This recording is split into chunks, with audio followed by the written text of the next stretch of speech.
দেবী দুর্গার নবদুর্গা রূপের দ্বিতীয় রূপ ব্রহ্মচারিণী। মহামায়া দুর্গার তপস্বিনী রূপই দেবী ব্রহ্মচারিণী। এটি মায়ের দ্বিতীয় রূপ। মা এখানে নিজেই সাধিকা ব্রহ্মচারিণী রূপে। নবরাত্রি উৎসবের দ্বিতীয় দিনে তার পূজা করা হয়। ব্রহ্মচারিণী শব্দের অর্থ ব্রহ্মচর্য ব্রত অবলম্বনকারিণী। তিনি উমা। দেবী ব্রহ্মচারিণী দ্বিভুজা। এক হাতে তার অক্ষমালা বা জপমালা, অপর হাতে কমণ্ডলু। দেবী জ্যোতির্ময়ী মূর্তিতে আবির্ভূতা তার ভৈরব চন্দ্রমৌলীশ্বর।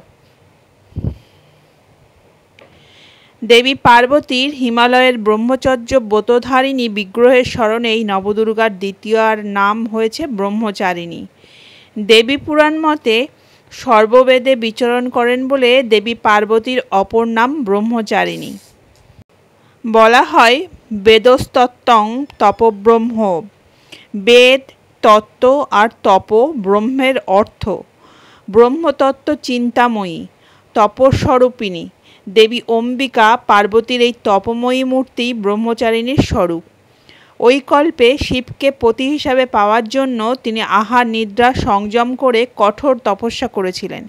এমনকি গলিত পত্রও তিনি গ্রহণ করেননি আহার্য হিসাবে।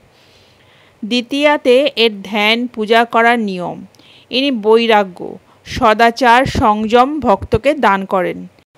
এই রূপে মা ভক্তের সংযমে সন্তুষ্ট হলে তাকে সুখ সমৃদ্ধির আশীর্বাদ দেন। কাশীর দুর্গাঘাটের কাছে রয়েছে দেবী ব্রহ্মচারিণীর মন্দির। এখানে তাকে ছোটি দুর্গাজিও বলা হয়।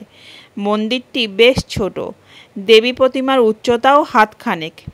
তবে পূর্বমুখী এই মূর্তির মুখে সোনার মুখোশ লাগানো থাকে। শারদীয়া ও বাসন্তী নবরাত্রি উৎসবে দ্বিতীয় দিনে এই মন্দিরে প্রচুর ভক্ত সমাগম হয়। দেবী ব্রহ্মচারিণী ব্রহ্মজ্ঞান প্রদান করেন। তার পূজা করলে শুধু সংযম ও মানসিক শক্তি বৃদ্ধি পায় না, সাধক অনন্ত পুণ্যফলও লাভ করেন এবং তিনি সর্বদা সিদ্ধি ও বিজয়ও লাভ করেন।